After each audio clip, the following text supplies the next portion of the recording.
여자가 뭘 군대에서 이래라 저래라야 비웃던 중령. 하지만 그 앞에 나타난 건 바로 여단을 지휘하러 온 여장군이었다. 이제부터 내가 이 부대를 책임진다. 허? 장군님, 군대는 말로 하는 게 아닙니다. 그렇다면 직접 보여주지요.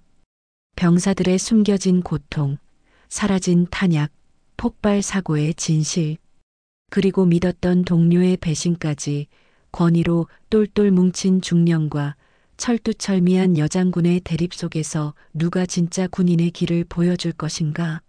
과연 그들 사이에 숨겨진 충격적인 반전은 무엇일까? 그리고 연대를 지켜낼 마지막 선택은 누구의 손에 달려 있을까? 그 전에 잠깐 1초만 투자해서 구독, 좋아요 버튼을 꾹 눌러주시면 영상 제작에 큰 힘이 됩니다. 지금 바로 시작하겠습니다.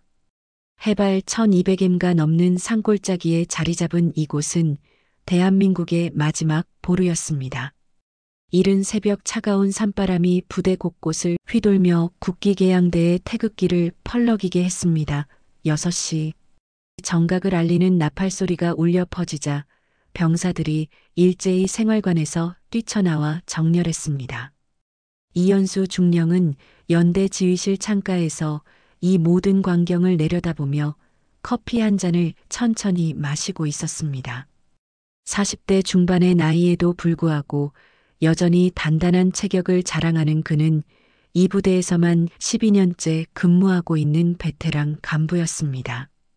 그의 얼굴에는 세월의 흔적과 함께 군인으로서의 자부심이 깊게 새겨져 있었습니다. 굵직한 눈썹 아래 날카로운 눈빛은 언제나 부하들을 긴장시키기에 충분했고 단단히 담은 입술에서는 권위적인 분위기가 자연스럽게 흘러나왔습니다. 여보세요. 이중령입니다. 전화벨이 울리자 이연수는 익숙한 듯 수화기를 들었습니다. 아, 연대장님. 네, 오늘 아침 점호 잘 마쳤습니다. 별 이상 없습니다.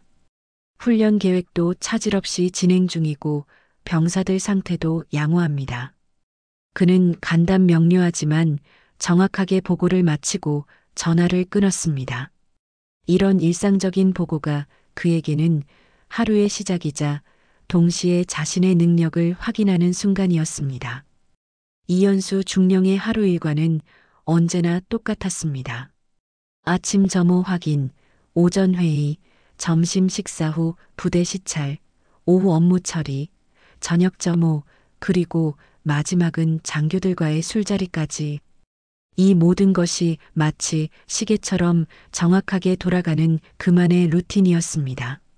12년 동안 쌓아온 이 일과는 그에게 안정감과 동시에 자신만의 작은 왕국을 다스리는 듯한 만족감을 주었습니다. 오전 9시 이중령은 회의실로 향했습니다. 장교들이 이미 자리에 앉아 그를 기다리고 있었습니다. 그가 문을 열고 들어서자 모든 사람이 일어서며 경례를 했습니다. 차렷, 경례해. 우렁찬 구령 소리가 회의실을 가득 메웠습니다. 앉으십시오. 이중령이 말하자 장교들이 일제히 자리에 앉았습니다. 그는 천천히 자신의 자리로 걸어가며 부하들의 얼굴을 하나하나 훑었습니다. 이런 순간이 그에게는 권력의 단맛을 느끼게 해주는 시간이었습니다. 오늘 훈련 계획을 보고하십시오. 이중령의 목소리는 차분하지만 위협적이었습니다. 네, 중령님. 오늘은 화력훈련과 전술기동훈련이 예정되어 있습니다. 작전 참모가 서류를 들여다보며 보고했습니다. 좋습니다. 그런데 이중령은 잠시 멈추다가 특유의 냉소적인 미소를 지었습니다. 요즘 소식 들었습니까? 여자들도 군대에 많이 오고 있다던데요. 회의실에 미묘한 침묵이 흘렀습니다. 장교들은 서로 눈치를 보며 어떻게 반응해야 할지 몰라 했습니다. 시대가 변했다고는 하지만 이중령은 계속해서 말했습니다. 여자가 군대에서 할 수 있는 일이 뭐가 있겠습니까? 행정병이나 하는 거지. 진짜 전투는 꿈도 못 꾸죠. 총도 제대로 못 들 텐데 말입니다. 한소령이 조심스럽게 입을 열었습니다. 그래도 중령님, 요즘은 여군들도 전투 훈련을 받는다고 들었습니다만, 훈련을 받는다고 해서 전투를 할 수 있다고 생각하십니까? 이중령의 목소리가 한 톤 높아졌습니다.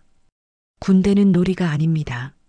생사를 가르는 진짜 전쟁터에서 여자가 버틸 수 있다고 보십니까? 체력도 딸리고 정신력도 약한데 말이에요. 장교들은 고개를 끄덕이거나 어색한 미소를 지으며 대답을 피했습니다. 이중령의 확고한 신념에 반박하기에는 그의 권위가 너무 강했습니다. 김소희, 여기 좀 와보세요. 회의가 끝난 후 이중령이 복도를 지나가던 젊은 장교를 불렀습니다. 갓 임관한 김소희는 긴장한 듯 달려와 차렷 자세를 취했습니다. 네, 중령님. 부대 현황 보고서 다시 작성해 오세요. 이런 식으로 대충 써서 내면 되는 줄 아십니까? 이중령의 목소리는 냉정했습니다. 군대는 정확성이 생명입니다. 한 글자라도 틀리면 큰일 나는 거예요. 특히 우리 같은 최전방 부대에서는 더욱 그렇습니다. 김소희의 얼굴이 붉어졌습니다. 죄송합니다, 중령님. 다시 작성하겠습니다. 이중령은 젊은 장교의 당황한 모습을 보며 속으로 만족감을 느꼈습니다. 이렇게 확실하게 권위를 세워놓아야 부대가 제대로 돌아간다는 것이 그의 철학이었습니다. 점심시간이 되자 이중령은 간부 식당으로 향했습니다. 식당에 들어서자마자 모든 장교들이 일어서 인사를 했습니다. 안녕하십니까, 중령님. 그는 고개를 끄덕이며 자신의 자리에 앉았습니다. 이런 대우를 받는 것이 그에게는 당연한 일상이었고 동시에 하루 중 가장 기분 좋은 순간 중 하나였습니다. 오늘 훈련은 어땠습니까? 이중령이 소령에게 물었습니다. 네, 중령님. 별 문제 없이 잘 진행됐습니다. 병사들의 사기도 높고 훈련 참여도도 좋았습니다. 다만 일부 장비가 노후해서 교체가 필요한 상황입니다. 예산 문제가 있으니까 당분간은 현재 장비로 버텨야죠. 군인이라면 주어진 여건에서 최선을 다하는 게 맞습니다. 이중령의 대답은 언제나 현실적이었습니다. 우리가 입대할 때는 이것보다 훨씬 열악한 환경에서도 훈련했어요. 요즘 애들은 너무 좋은 것만 찾으려고 해서 탈입니다. 오후 시간 동안 이중령은 부대 시찰을 했습니다. 생활관, 무기고, 정비 창고를 차례로 돌아보며 부대 운영 상황을 점검했습니다. 병사들은 그의 모습이 보이면 긴장한 표정으로 경례를 했고 이중령은 짧게 고개를 끄덕이며 지나갔습니다. 간혹 눈에 거슬리는 것이 있으면 즉석에서 지적했습니다. 이게 뭡니까? 총기 정리도 제대로 못 해놓고. 무기고에서 이중령의 목소리가 높아졌습니다. 전쟁이 나면 이런 식으로 대충 해도 된다고 생각합니까? 담당 병사는 얼굴이 새하얘져서 대답도 제대로 못했습니다. 이중령은 이런 모습을 보며 자신의 권위가 확실히 서 있다는 것을 다시 한번 확인했습니다. 저녁 시간이 되자 이중령은 부대 장교 클럽으로 향했습니다. 이곳에서 벌어지는 술자리는 그에게 있어 하루의 마무리이자 동시에 부대 내에서 자신의 영향력을 과시하는 시간이었습니다. 후임 장교들이 둘러앉은 테이블에서 이중령은 당연히 중심 인물이었습니다. 자, 건배. 이중령이 소주잔을 들어 올리자 모든 장교들이 따라했습니다. 우리 부대가 언제나 최강이 될 수 있는 것은 바로 여러분들의 노고 덕분입니다. 특히 이런 최전방에서 고생하는 여러분들이 진짜 군인이라고 할 수 있습니다. 술이 몇 잔 돌자 분위기가 한층 부드러워졌습니다. 이중령은 평소보다 말이 많아졌습니다. 내가 이 부대에 온 게 언제였는지 아십니까? 벌써 12년이 됐어요. 그동안 얼마나 많은 일들이 있었는지. 여단장도 몇 번이나 바뀌었고 여러분들도 왔다 갔다 했지만 나는 여전히 여기 있습니다. 중령님께서 계셔서 우리 부대가 이렇게 안정적일 수 있는 거 아닙니까? 한소령이 아부하듯 말했습니다. 그래도 요즘 세상이 많이 변했어요. 여자들까지 군대에 온다니. 이중령은 다시 그 이야기를 꺼냈습니다. 술이 들어가자 그의 목소리에는 더욱 확신이 묻어났습니다. 하지만 결국 군대는 남자들이 지키는 거죠. 여자가 총 들고 적과 싸운다? 말도 안 되는 소리입니다. 체력적으로나 정신적으로나 한계가 있어요. 맞습니다, 중령님. 전투는 역시 남자들의 몫이죠. 다른 장교가 맞장구를 쳤습니다. 이중령은 만족스러운 표정을 지었습니다. 그렇습니다. 내가 군생활 25년 가까이 하면서 느낀 건데 결국 군대는 전통이 중요해요. 남자는 남자답게, 군인은 군인답게 해야 하는 거죠. 밤이 깊어가자 이중령은 자신의 관사로 돌아갔습니다. 혼자 사는 그의 집은 간소하지만 정돈되어 있었습니다. 군인다운 깔끔함이 곳곳에서 느껴졌습니다. 벽에는 그동안 받은 여러 표창장과 부대 활동 사진들이 걸려 있었고 책상 위에는 군사 관련 서적들이 가지런히 놓여 있었습니다. 그는 침대에 누워 천장을 바라보며 오늘 하루를 돌이켜 보았습니다. 내일도 똑같은 하루가 시작되겠지. 그는 혼잣말을 중얼거렸습니다. 하지만 그는 이런 일상이 싫지 않았습니다. 오히려 예측 가능하고 안정적인 이 생활이 그에게는 편안함을 주었습니다. 자신이 이 부대에서 가진 지위와 권위, 그리고 후임들이 보여주는 존경심이 그의 자존심을 채워주었습니다. 이연수 중령에게 있어 이 부대는 단순한 근무지가 아니었습니다. 그것은 그의 왕국이었고 자신의 철학과 신념을 실현할 수 있는 무대였습니다. 그는 자신만의 방식으로 이 부대를 이끌어왔고 그 결과에 대해 만족하고 있었습니다. 그러나 이연수 중령은 아직 모르고 있었습니다. 곧 그의 평온한 일상에 큰 변화의 바람이 불어올 것이라는 사실을 말입니다. 그가 그토록 확신했던 자신만의 세계가 흔들리게 될 날이 머지않았다는 것을, 그리고 그의 모든 신념과 가치관이 도전받게 될 순간이 다가오고 있다는 것을 그는 전혀 예상하지 못하고 있었습니다. 월요일 아침, 이연수 중령은 평소와 같이 지휘실에서 하루 업무를 시작하고 있었습니다. 커피를 마시며 각종 보고서를 검토하던 그때 급작스럽게 전화벨이 울렸습니다. 발신자를 확인해 보니 여단 참모장이었습니다.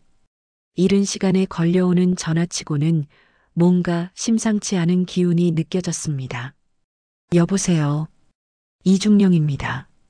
이연수가 수화기를 들었습니다. 아, 이중령. 지금 시간 있습니까? 급히 전달할 소식이 있어서요.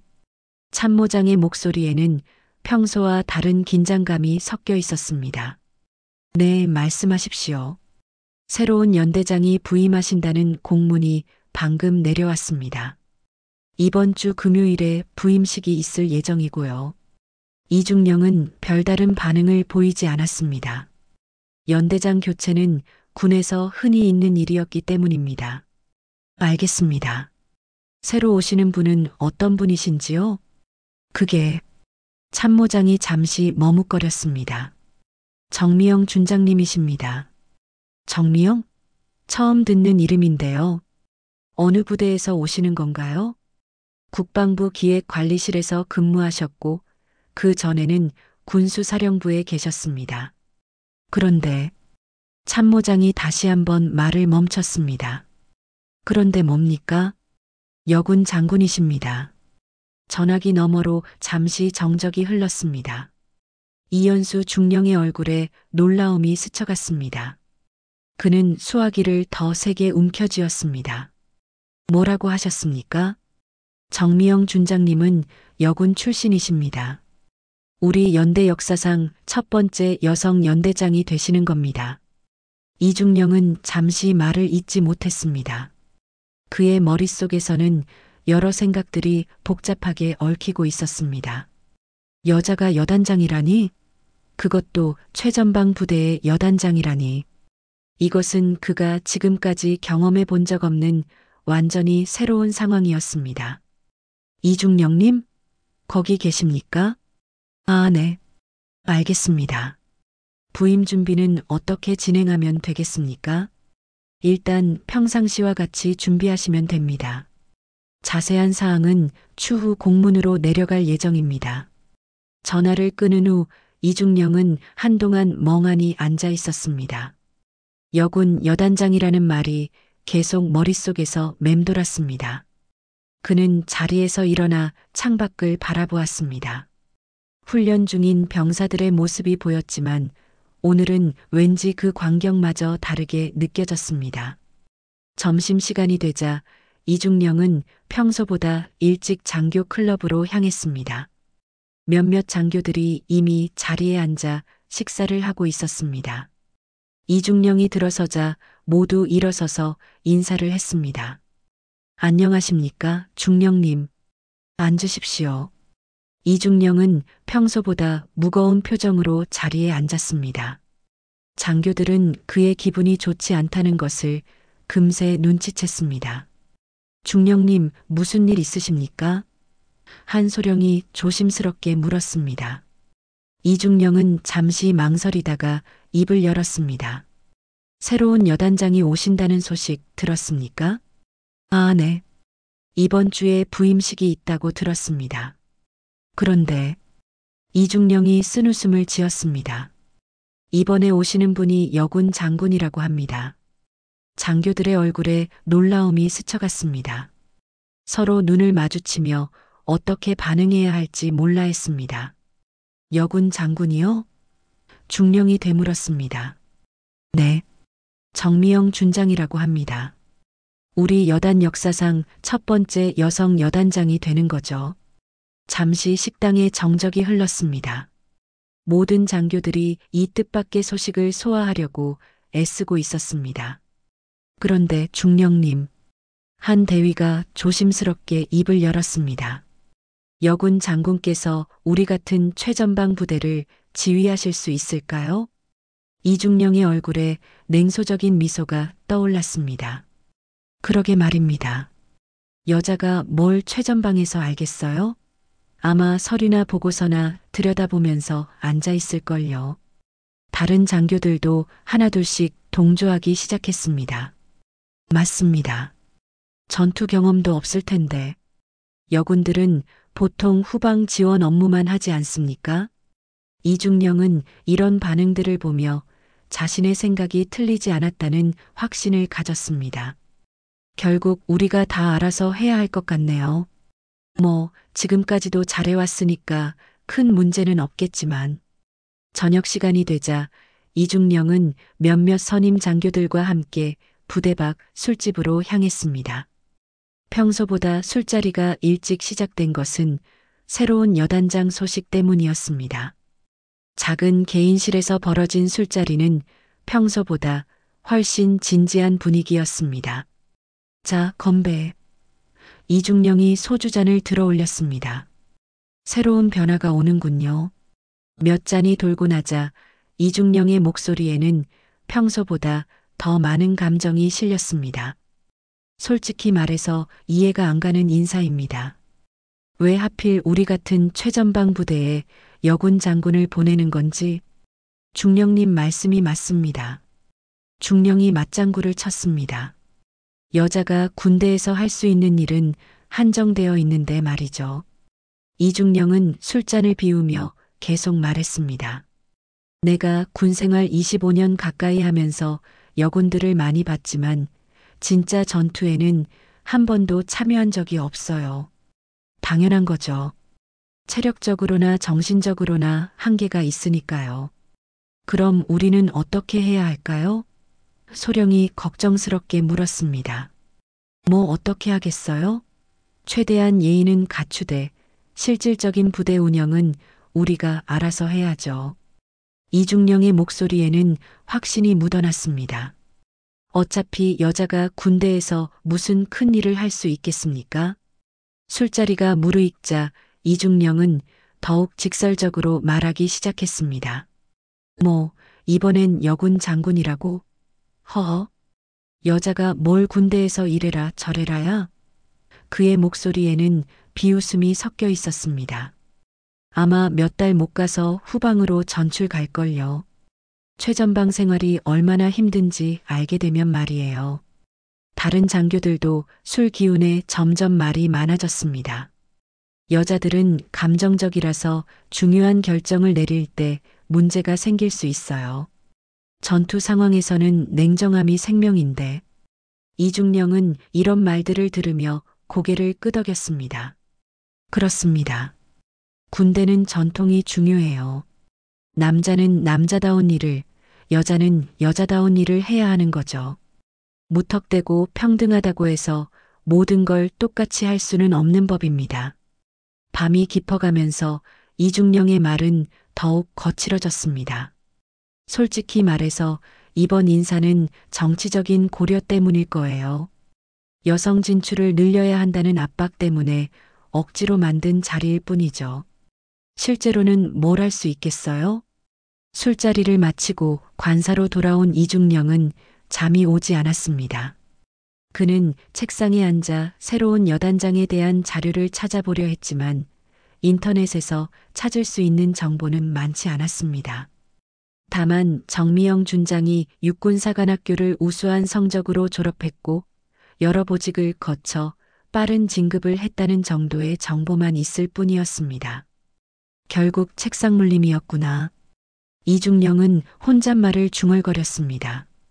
현장 경험 없이 어떻게 최전방 부대를 지휘한다는 거야? 그는 창밖을 바라보며 깊은 한숨을 쉬었습니다. 12년 동안 자신이 쌓아온 이 부대에서의 위치와 영향력이 흔들릴까봐 걱정되었습니다. 지금까지는 여단장들이 모두 자신의 경험과 능력을 인정해 주었는데 이번에는 상황이 다를 수도 있다는 불안감이 밀려왔습니다. 하지만 뭐 어떻게 되겠어? 이중령은 자신을 다독이듯 말했습니다. 결국 현장을 아는 건 나고 부대 실정을 제일 잘 아는 것도 나야. 여자가 아무리 장군이라고 해도 한계가 있을 거야. 그는 침대에 누워서도 계속 새로운 여단장에 대한 생각을 했습니다. 과연 어떤 사람일까? 얼마나 오래 버틸 수 있을까? 자신의 권위에 도전해 올까? 여러 가지 궁금증과 걱정이 머릿속을 복잡하게 만들었습니다. 하지만 이연수 중령은 여전히 확신하고 있었습니다. 군대는 남자들의 세계이고 여자가 아무리 높은 계급을 달고 와도 진짜 실력과 경험 면에서는 자신을 따라올 수 없을 것이라고 말입니다. 그는 이번 일을 일시적인 변화 정도로 생각하며 곧 모든 것이 원래대로 돌아갈 것이라고 믿었습니다. 며칠 뒤면 새로운 여단장을 만나게 될 것입니다. 이중령은 예의상 환영하는 모습을 보이겠지만 속으로는 이미 방어적인 자세를 취하고 있었습니다. 그는 자신만의 방식으로 이 변화에 맞서기로 마음먹었습니다. 금요일 오후 2시 헬기 착륙장에는 부대의 주요 간부들이 도열해 있었습니다. 이연수 중령도 그 줄에 서서 하늘을 올려다보고 있었습니다. 멀리서 헬기 소리가 들려오기 시작했고 곧 군용 헬기 한 대가 착륙장 위로 나타났습니다. 프로펠러가 일으키는 바람에 흙먼지가 사방으로 날렸습니다. 헬기가 완전히 착륙하고 엔진이 멈추자 문이 열렸습니다.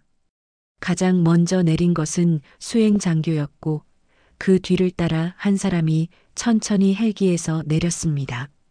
이중령은 그 순간 자신의 눈을 의심했습니다. 정미영 준장은 이중령이 상상했던 모습과는 전혀 달랐습니다. 키가 크고 당당한 체격에 날카롭고 강인한 눈빛을 가진 여성이었습니다. 군복을 입은 그녀의 모습에서는 여성스러움보다는 군인으로서의 카리스마가 더 강하게 느껴졌습니다. 그녀가 걸어오는 모습에는 주저함이나 어색함이 전혀 없었습니다. 차렷! 참모장의 구령이 울려 퍼지자 모든 간부들이 일제히 경례를 했습니다. 정준장은 정확하고 힘찬 동작으로 답례를 한 후 눈빛으로 한 명 한 명을 훑었습니다. 그녀의 시선이 이중령에게 머물렀을 때 그는 묘한 압박감을 느꼈습니다. 이제부터 내가 이 연대를 지휘한다. 정준장의 목소리는 명확하고 단호했습니다. 여성의 목소리였지만 그 안에는 확고한 의지와 권위가 담겨 있었습니다. 모든 간부들은 부대 발전을 위해 최선을 다해주기 바란다. 순간 착륙장에 정적이 흘렀습니다. 바람소리만이 고요함을 깨뜨렸습니다. 장교들은 서로 눈치를 보며 어떻게 반응해야 할지 몰라 했습니다. 이중령 역시 마찬가지였습니다. 그는 정준장의 당당한 모습에 당황하고 있었습니다. 부임식을 마친 후 정준장은 즉시 연대 회의실로 향했습니다. 모든 주요 간부들이 참석한 첫 번째 회의가 시작되었습니다. 정준장은 회의실 맨 앞자리에 앉아 참석자들을 바라보았습니다. 그녀의 눈빛은 차갑고 예리했습니다. 먼저 부대 현황에 대해 보고받겠다. 정준장이 말했습니다.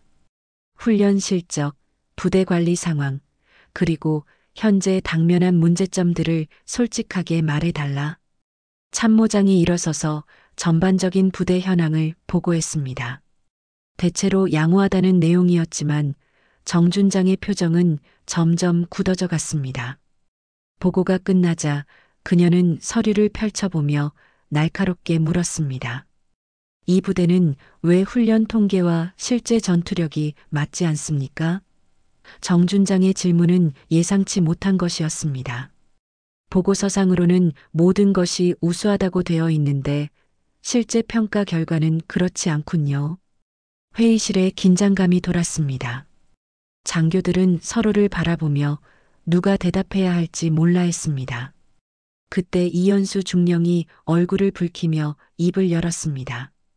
장군님, 군대는 책상의 숫자가 아니라 현장에서 굴러봐야 아는 겁니다.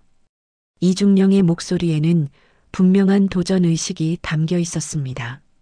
말로만 아는 건 그는 말을 끝까지 하지 않았지만 그 의미는 충분히 전달되었습니다. 회의실의 공기가 얼어붙었습니다. 장교들은 숨을 죽이며 두 사람의 대치 상황을 지켜보았습니다. 정준장은 이중령을 똑바로 쳐다보았습니다. 그녀의 눈빛은 흔들리지 않았습니다. 이중령. 정준장의 목소리는 차분했지만 위협적이었습니다. 현장 경험이 중요하다는 말씀이군요. 그렇다면 현장에서 이런 결과가 나온 이유를 설명해 주시겠습니까? 이중령은 순간 말문이 막혔습니다. 그는 정준장이 이렇게 구체적인 자료를 가지고 있을 것이라고는 예상하지 못했습니다. 그건 대답을 기다리겠습니다. 정준장은 팔짱을 끼고 이중령을 응시했습니다. 이중령의 얼굴이 더욱 붉어졌습니다. 그는 속으로 여자가 뭘 안다고 설치나라며 화를 냈지만 정준장의 날카로운 눈빛 앞에서는 쉽게 말을 꺼낼 수 없었습니다. 현장 상황은 복잡한 변수들이 많습니다. 이중령이 어렵게 대답했습니다. 서류로는 모든 것을 파악하기 어려운 측면이 있습니다. 그렇다면 앞으로는 그런 변수들까지 포함해서 정확한 보고를 해주시기 바랍니다. 정준장의 대답은 단호했습니다. 저는 정확한 현황 파악 없이는 어떤 결정도 내리지 않습니다. 회의가 끝난 후 이중령은 다른 장교들과 함께 복도로 나왔습니다. 모두들 무거운 표정이었습니다. 첫 만남부터 이렇게 날카로운 대립이 벌어질 줄은 아무도 예상하지 못했습니다. 중령님, 괜찮으십니까? 한소령이 조심스럽게 물었습니다. 이중령은 깊은 한숨을 쉬었습니다. 생각보다 만만하지 않군요. 그래도 결국은 현장을 모르니까 다른 장교가 위로하듯 말했습니다. 그렇죠. 며칠 지나면 현실을 알게 될 겁니다. 이중령은 자신을 다독이듯 말했습니다. 하지만 그의 목소리에는 확신이 부족했습니다. 그날 저녁 이중령은 평소보다 일찍 장교 클럽으로 향했습니다. 몇몇 동료들이 이미 자리를 잡고 있었습니다. 모두들 오늘 있었던 일에 대해 이야기하고 싶어 하는 눈치였습니다.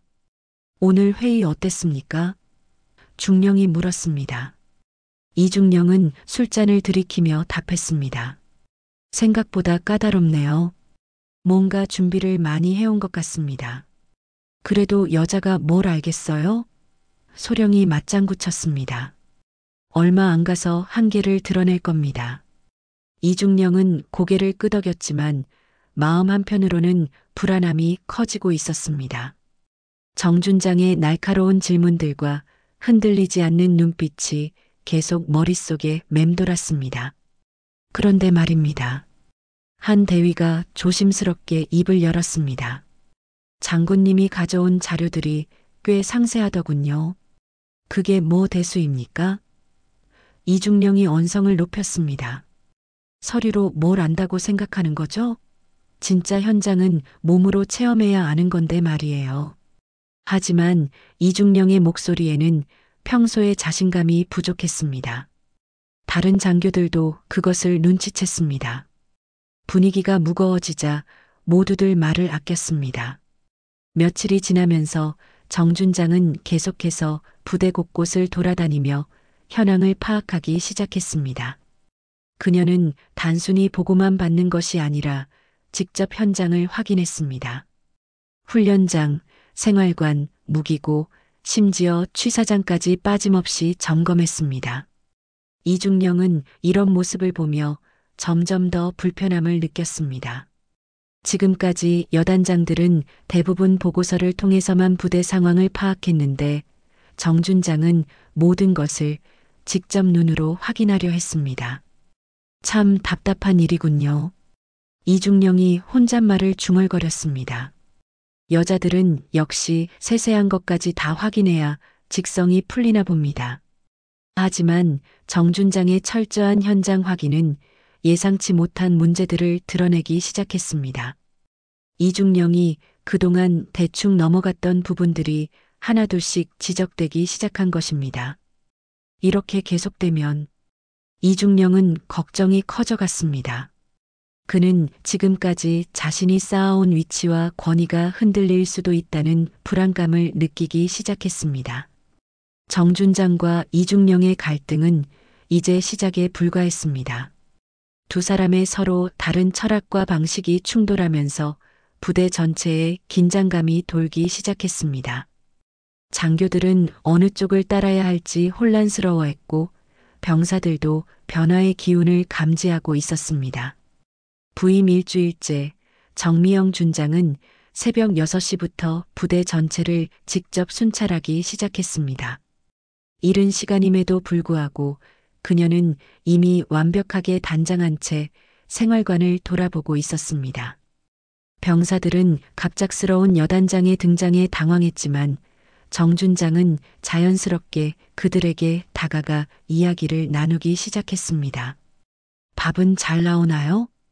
정준장이 한 병사에게 물었습니다. 네, 장군님. 병사는 긴장한 채로 대답했습니다. 솔직하게 말해도 됩니다. 불편한 점이 있으면 언제든 말하세요. 정준장의 목소리는 부드러웠지만 진지했습니다. 병사는 잠시 망설이다가 조심스럽게 입을 열었습니다. 사실 가끔 반찬이 부족할 때가 있습니다. 구체적으로 어떤 문제인가요? 양이 적고 종류도 단조로운 편입니다. 특히 저녁 식사 때는 정준장은 고개를 끄덕이며 메모를 했습니다. 이런 모습을 본 다른 병사들도 하나둘씩 용기를 내어 이야기하기 시작했습니다. 장비 노후, 생활관 시설 불편, 훈련 중 안전 문제 등 그동안 감춰져 있던 문제들이 속속 드러나기 시작했습니다. 이연수 중령은 이 소식을 참모로부터 전해 들었습니다. 그는 즉시 불쾌감을 드러냈습니다. 뭐, 연대장이 직접 병사들 이야기를 듣고 다닌다고요? 이중령의 목소리에는 분노가 섞여 있었습니다. 그럼 우리 간부들은 뭐 하는 사람들입니까? 중령님, 그게... 참모가 말을 잇기 어려워했습니다. 병사들이 뭘 안다고 직접 들어요? 군대는 계급과 질서가 있는 곳입니다. 이런 식으로 하면 지휘 체계가 무너집니다. 이중령은 자리에서 일어나 방안을 서성거렸습니다. 며칠 후 정준장은 부대 각 부서의 장부와 서류들을 요구했습니다. 특히 급식, 물품 구매, 시설 관리 등과 관련된 모든 자료를 세밀하게 검토하기 시작했습니다. 이 과정에서 놀라운 사실들이 드러나기 시작했습니다. 이게 무슨 일입니까? 정준장이 보급 담당 장교를 불러 물었습니다. 급식비 예산과 실제 집행 내역이 맞지 않는데요? 보급 담당 장교는 식은땀을 흘리며 대답했습니다. 그게... 장군님, 제가 직접 처리한 것이 아니라... 그럼 누가 처리했습니까? 이연수 중령님께서 직접 업체와 협의하셨습니다. 정준장의 눈빛이 날카로워졌습니다. 그녀는 더 깊이 조사를 지시했습니다. 조사 결과는 충격적이었습니다. 이중령이 개입된 여러 납품 과정에서 부정한 거래의 흔적들이 발견되기 시작한 것입니다. 급식 재료는 계약서상의 품질보다 훨씬 떨어지는 것들이 납품되고 있었고 그 차액은 어디로 갔는지 불분명했습니다. 장비 수리비도 실제 필요한 금액보다 부풀려져 있었고 일부 공사는 아예 이루어지지 않았는데도 완료된 것으로 처리되어 있었습니다. 이런 식으로 부대가 운영되고 있었다니 정준장은 서류를 보며 깊은 한숨을 쉬었습니다. 이 소식이 부대 내에 퍼지기 시작했습니다. 병사들 사이에서는 속삭임이 번졌습니다. 들었어? 장군님이 우리 식단 문제 조사하고 있다는 거? 정말? 그럼 이제 밥이 좀 나아질까? 이중령이 뭔가 문제가 있었나 봐. 드디어 누가 와서 우리 사정을 좀 들어주네. 병사들의 이런 반응은 이중령에게 큰 충격이었습니다. 그동안 자신은 부대를 잘 이끌어왔다고 생각했는데 정작 병사들은 다르게 생각하고 있었던 것입니다. 이중령은 위기감을 느끼기 시작했습니다. 정준장의 조사가 계속되면 자신의 모든 것이 드러날 수도 있다는 생각이 들었습니다. 그는 일부 장교들과 은밀히 술자리를 가지며 대응책을 모의하기 시작했습니다. 이런 식으로 가면 우리 모두 곤란해질 수 있습니다. 이중령이 신뢰할 만한 몇몇 선임 장교들에게 말했습니다.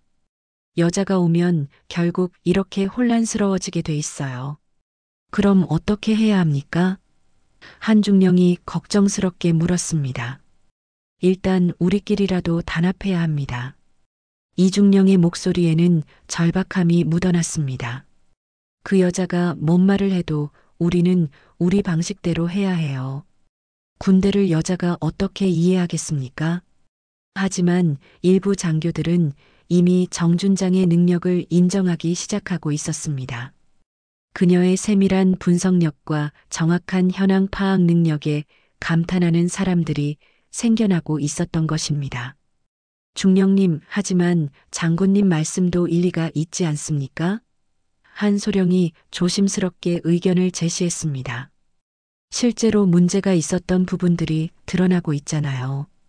이중령의 얼굴이 붉어졌습니다. 뭐라고요? 당신도 그 여자 편을 들겠다는 겁니까? 그런 뜻이 아니라 소령이 당황하며 말했습니다. 군대는 전통과 위계 질서가 중요합니다. 이중령이 목소리를 높였습니다. 여자가 와서 이래라 저래라 하는 것부터가 잘못된 거예요. 이런 분위기를 감지한 정준장은 더욱 신중하게 조사를 진행했습니다. 그녀는 모든 증거를 확실하게 수집한 후에 행동하기로 결심했습니다. 성급한 조치로 인해 오히려 역효과가 날 수도 있다는 것을 알고 있었기 때문입니다. 한편 이중령은 점점 더 방어적인 자세를 취하기 시작했습니다. 정준장의 지시사항들에 대해서도 형식적으로만 따르고 실질적으로는 자신만의 방식을 고수하려 했습니다. 여자가 군대에서 무슨 큰 변화를 만들 수 있다고 생각하는 거야? 이중령은 혼자 있을 때마다 이런 생각을 했습니다. 결국 몇 달 못 가서 포기하고 다른 곳으로 가게 될 거야. 하지만 정준장은 전혀 물러서지 않았습니다. 오히려 더욱 체계적이고 꼼꼼하게 부대 개선 작업을 진행했습니다. 그녀는 병사들의 복지 향상을 위한 구체적인 계획을 세우기 시작했고 부정부패를 척결하기 위한 시스템 구축에도 착수했습니다. 이번엔 정말 다르네요.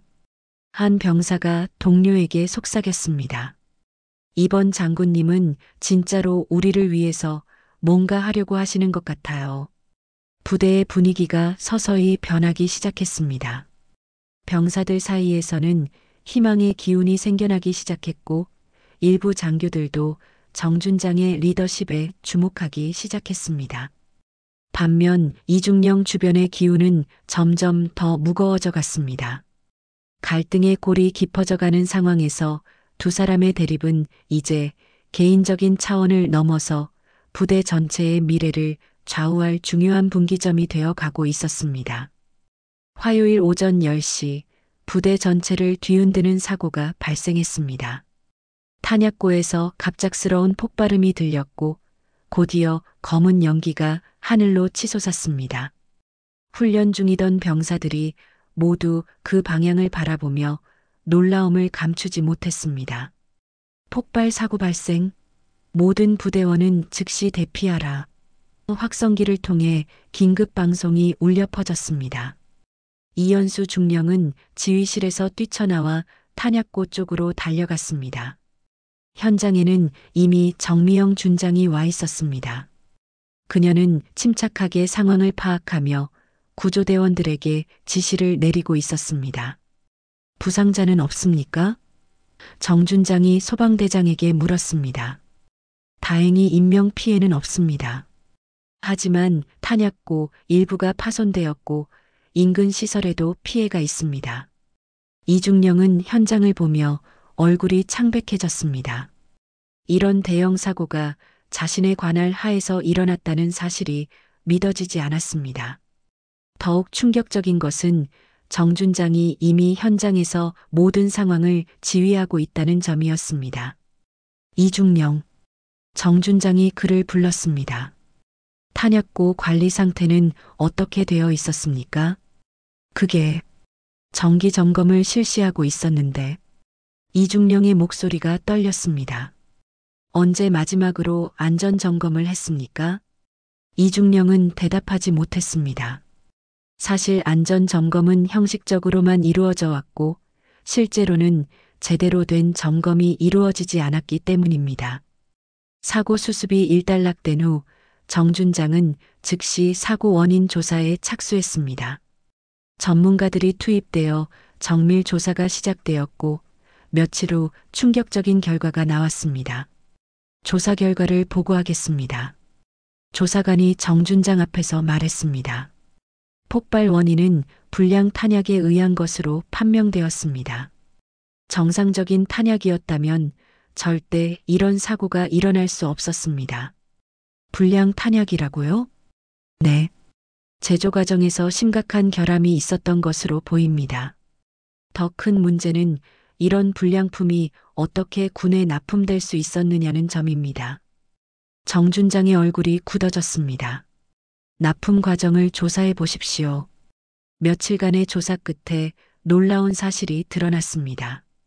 이연수 중령이 비용 절감을 이유로 정상적인 납품 업체 대신 더 저렴한 업체와 계약을 체결했고 그 과정에서 품질 검수를 제대로 하지 않았다는 것이 밝혀진 것입니다. 이게 대체 어떻게 된 일입니까? 정준장이 이중령을 불러 추궁했습니다. 왜 정식 납품 업체를 통하지 않고 이런 업체와 계약을 한 겁니까? 이중령은 말문이 막혔습니다. 사실 그는 납품업체로부터 리베이트를 받고 있었고 그 대가로 품질이 떨어지는 제품들을 납품받아 왔던 것입니다.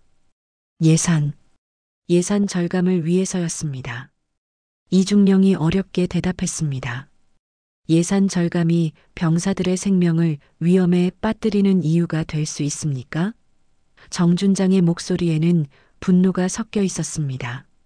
이 사실이 알려지자 부대 전체가 충격에 빠졌습니다. 그동안 존경받던 이중령이 이런 일에 연루되어 있었다는 사실을 믿기 어려워하는 사람들이 많았습니다. 하지만 더 큰 문제는 이 사건이 언론에 알려질 위험이 있다는 점이었습니다. 이중령은 자신의 체면과 지위를 지키기 위해 한 가지 트릭을 쓰기로 결심했습니다. 이게 다 여자가 전투 현장을 모르고 설치니까 난리 난 거다. 이중령이 일부 언론인들에게 은밀히 접촉하며 말했습니다. 여군 여단장이 와서 부대가 혼란에 빠진 거예요. 이런 사고도 그 때문에 일어난 겁니다. 이중령은 자신의 책임을 정준장에게 떠넘기려 했습니다. 여성 지휘관의 능력 부족이 이런 사고를 불러왔다는 식으로 여론을 몰아가려 한 것입니다. 최전방 부대에 여자를 여단장으로 보낸 것부터가 잘못된 겁니다. 이중령이 기자에게 말했습니다. 여자가 어떻게 이런 복잡하고 위험한 상황을 제대로 관리할 수 있겠습니까? 하지만 이런 이중령의 시도는 오히려 역효과를 가져왔습니다. 조사가 진행되면서 진실이 하나씩 드러나기 시작했고 이중령의 부정부패가 구체적으로 밝혀졌기 때문입니다. 이연수 중령은 지난 3년간 납품업체로부터 총 1억 8천만 원 상당의 금품을 받은 것으로 확인됐습니다. 감사관이 보고했습니다. 그 대가로 부실한 제품들이 지속적으로 납품되어 왔고 이번 사고도 그 연장선상에서 발생한 것입니다. 이 소식이 알려지자 부대의 분위기가 완전히 바뀌었습니다.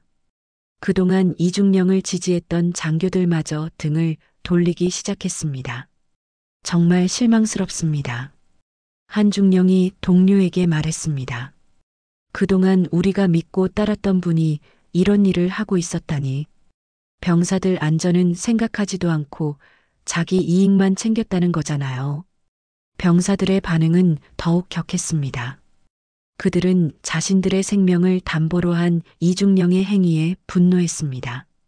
우리가 먹는 밥도 쓰는 장비도 모든 게 다 엉터리였다는 거야. 이중령은 우리를 뭘로 본 거야? 돈벌이 수단으로 본 거야. 이중령은 군사법원에 회부될 위기에 몰렸습니다. 모든 증거가 그의 불법 행위를 가리키고 있었고 변명할 여지가 없었습니다. 그는 자신의 관사에서 혼자 앉아 절망감에 빠져 있었습니다. 이렇게 될 줄 몰랐는데. 이중령은 머리를 감싸며 중얼거렸습니다. 그냥 조금씩만 하는 거였는데. 모든 사람들이 하는 일이었는데. 하지만 현실은 냉혹했습니다. 그의 모든 부정행위가 낱낱이 드러났고 더 이상 숨길 수도 없는 상황이 되었습니다. 특히 이번 폭발 사고로 인해 병사들의 생명이 위험에 처했다는 사실은 그의 잘못을 더욱 무겁게 만들었습니다. 정준장은 이 모든 상황을 지켜보며 깊은 생각에 잠겼습니다. 그녀는 이중령을 단순히 처벌하는 것보다 더 중요한 것이 있다고 생각했습니다. 부대 전체의 신뢰 회복과 시스템 개선이 우선이었습니다. 이번 일을 계기로 완전히 새로운 부대를 만들어야 합니다. 정준장이 참모들에게 말했습니다. 다시는 이런 일이 일어나지 않도록 모든 시스템을 점검하고 개선해야 해요. 한편 이중령의 몰락을 지켜본 다른 장교들은 복잡한 심정이었습니다. 그들 중 일부는 이중령의 부정행위를 알고 있었지만 침묵했었고 일부는 직간접적으로 연루되어 있기도 했습니다. 이제 어떻게 될까요?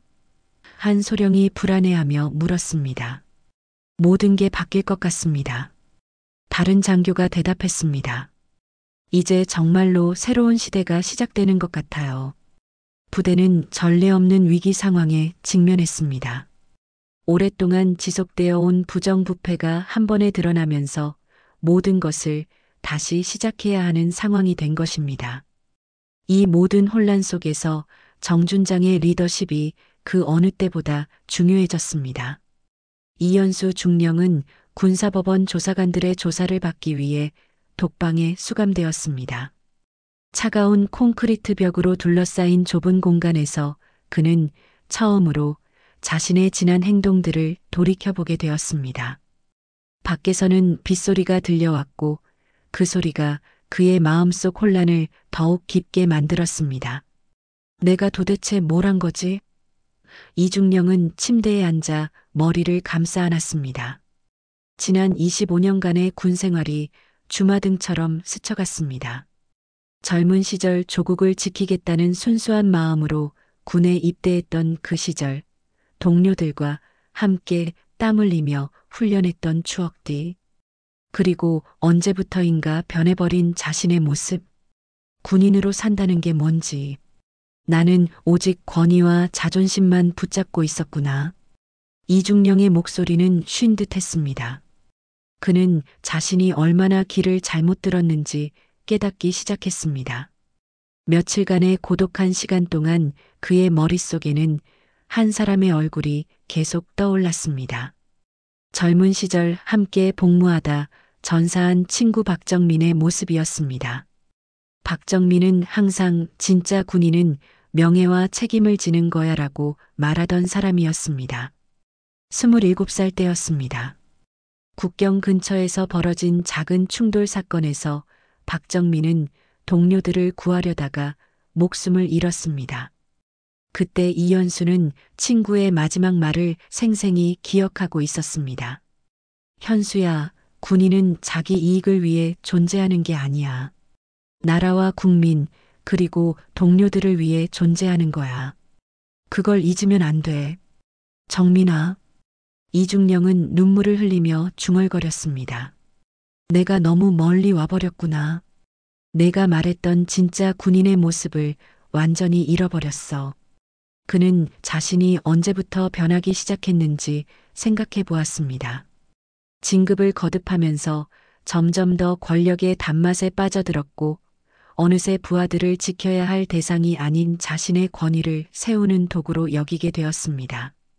작은 이익에서 시작된 부정행위는 점점 커져갔고 결국 병사들의 생명까지 위험에 빠뜨리는 지경에 이르렀습니다. 병사들이 나를 어떻게 생각하고 있을까? 이중령은 자신이 그동안 무시했던 병사들의 마음을 처음으로 진지하게 생각해 보았습니다. 내가 그들의 생명을 담보로 돈을 벌었다니. 그때 독방 문이 열렸습니다. 정미영 준장이 들어왔습니다. 이중령은 깜짝 놀라며 일어났습니다. 그는 정 준장이 자신을 조롱하러 왔을 것이라고 생각했지만 그녀의 표정은 예상과 달랐습니다. 앉으십시오. 정 준장이 차분하게 말했습니다. 이중령은 어색하게 자리에 앉았습니다. 왜 오셨습니까? 정 준장은 잠시 침묵했다가 입을 열었습니다. 이중령, 당신이 저항하는 이유를 압니다. 이중령은 고개를 들어 정 준장을 바라보았습니다. 그녀의 눈빛에는 분노나 경멸이 아닌 깊은 이해와 연민이 담겨 있었습니다. 처음에는 여성인 제가 이 부대를 지휘한다는 것이 못마땅했겠죠. 오랫동안 쌓아온 자신만의 영역이 침범당한다고 느꼈을 겁니다. 정준장의 목소리는 부드러웠습니다. 이중령은 아무 말도 할 수 없었습니다. 정준장의 말이 정확히 자신의 마음을 꿰뚫고 있었기 때문입니다. 하지만 지금은 그런 개인적인 감정보다 더 중요한 것이 있습니다. 정준장이 계속 말했습니다. 이 부대를 다시 세우는 일, 병사들의 신뢰를 회복하는 일, 그리고 진정한 군인의 길을 찾는 일 말입니다. 장군님, 이중령의 목소리가 떨렸습니다. 저도 처음에는 어려웠습니다. 정준장이 자신의 이야기를 시작했습니다. 여자라는 이유로 수없이 무시당했고 능력을 의심받았습니다. 하지만 포기하지 않았어요. 왜냐하면 제가 입은 이 군복이 단순히 저 개인의 것이 아니라 이 나라와 국민을 지키겠다는 약속의 상징이기 때문입니다. 이중령은 정준장의 말을 들으며 자신의 과거를 되돌아보았습니다. 언제부터인가 그는 군복의 진정한 의미를 잊고 살아왔습니다. 이중령, 당신도 한때는 순수한 마음으로 이 길을 선택했을 겁니다. 정준장이 말했습니다. 그 초심을 다시 찾으면 됩니다. 하지만 이미 너무 늦었습니다. 이중령이 고개를 숙이며 말했습니다. 제가 저질러 놓은 일들을 어떻게 되돌릴 수 있겠습니까? 늦지 않았습니다. 정준장의 목소리에는 확신이 담겨 있었습니다. 지금이라도 진실을 인정하고 잘못을 바로잡으려는 의지를 보인다면 새로운 시작이 가능합니다. 이중령은 오랫동안 침묵했습니다. 그는 자신의 내면에서 벌어지는 격렬한 갈등을 느끼고 있었습니다. 한편으로는 자신의 잘못을 인정하기 어려웠고 다른 한편으로는 정준장의 말이 옳다는 것을 알고 있었습니다. 이제는 병사들과 부대를 위해 함께 싸워야 할 때입니다. 정준장이 마지막으로 말했습니다. 당신의 경험과 지식이 올바른 방향으로 사용된다면 이 부대를 더 좋게 만들 수 있을 겁니다. 정준장이 떠난 후 이중령은 홀로 남아 깊은 생각에 잠겼습니다. 그녀의 말들이 머릿속에서 계속 맴돌았습니다. 특히 진정한 군인의 길이라는 표현이 그의 마음을 강하게 울렸습니다. 그날 밤 이중령은 오랜만에 깊은 잠에 들었습니다. 꿈속에서 그는 젊은 시절의 자신과 박정민을 만났습니다. 박정민은 미소를 지으며 말했습니다. 이제야 돌아오는구나, 친구야. 정민아, 미안해. 너무 오래 헤맸어. 괜찮아. 중요한 건 지금부터야. 내가 진짜 해야 할 일이 뭔지 이제 알겠지? 꿈에서 깬 이중령은 새로운 결심을 했습니다. 그는 자신의 모든 잘못을 인정하고 남은 시간을 부대와 병사들을 위해 사용하기로 마음먹었습니다. 이튿날 아침 조사관이 다시 찾아왔을 때 이중령의 태도는 완전히 달라져 있었습니다. 모든 것을 다 말씀드리겠습니다. 이중령이 단호하게 말했습니다. 제가 저지른 모든 잘못을 숨김없이 털어놓겠습니다. 그리고 이 부대가 다시 제대로 된 모습을 찾을 수 있도록 도와드리겠습니다. 조사관은 놀란 표정을 지었습니다. 어제까지만 해도 변명과 부인으로 일관하던 이중령이 갑자기 이렇게 달라진 것에 대해 의외라는 반응을 보였습니다. 정말입니까? 모든 것을 솔직하게 말씀하시겠다는 겁니까? 네, 그렇습니다. 이중령의 목소리에는 이전과는 다른 진정성이 묻어났습니다. 더 이상 숨기고 싶지 않습니다. 진실이 밝혀져야 이 부대가 새로워질 수 있습니다. 이연수 중령의 내면에는 진정한 변화가 시작되고 있었습니다. 그는 처음으로 정미영 준장의 진정성과 리더십을 이해하기 시작했습니다. 그리고 자신이 그동안 얼마나 잘못된 길을 걸어왔는지도 깨닫게 되었습니다. 일주일 후 여당 감사 결과 발표의 날이 왔습니다. 대강당에는 부대의 모든 간부들과 주요 병사 대표들이 모여 있었습니다. 무겁고 긴장된 분위기가 강당 전체를 감쌌습니다. 오늘 발표되는 내용에 따라 부대의 미래가 결정될 것이라는 것을 모두가 알고 있었습니다. 단상에는 군 고위층에서 파견된 감사단장과 정미영 준장, 그리고 몇몇 참모들이 앉아 있었습니다. 이연수 중령의 자리는 비어 있었습니다. 그는 여전히 조사를 받고 있는 상황이었기 때문입니다. 감사단장이 일어서서 마이크 앞에 섰습니다. 지난 한 달간 실시한 이 부대에 대한 특별 감사 결과를 발표하겠습니다. 강당은 조용해졌습니다. 모든 사람들이 숨을 죽이고 발표를 기다렸습니다. 조사 결과 이 부대에서는 지난 3년간 체계적인 부정부패가 이루어져 왔습니다. 특히 이연수 중령을 중심으로 한 납품비리, 예산 횡령, 그리고 이로 인한 병사들의 복지 저하 등이 확인되었습니다. 강당에서 작은 술렁임이 일었습니다.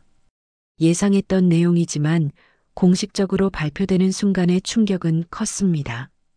더욱 심각한 것은 최근 발생한 탄약고 폭발 사고도 이러한 부정부패와 직접적인 연관이 있다는 점입니다. 불량 탄약의 납품이 사고의 직접적인 원인이었습니다. 감사단장의 발표가 계속되자 분위기는 더욱 무거워졌습니다. 그런데 그때 예상치 못한 일이 벌어졌습니다. 강당 뒤쪽 문이 열리며 이연수 중령이 들어왔습니다.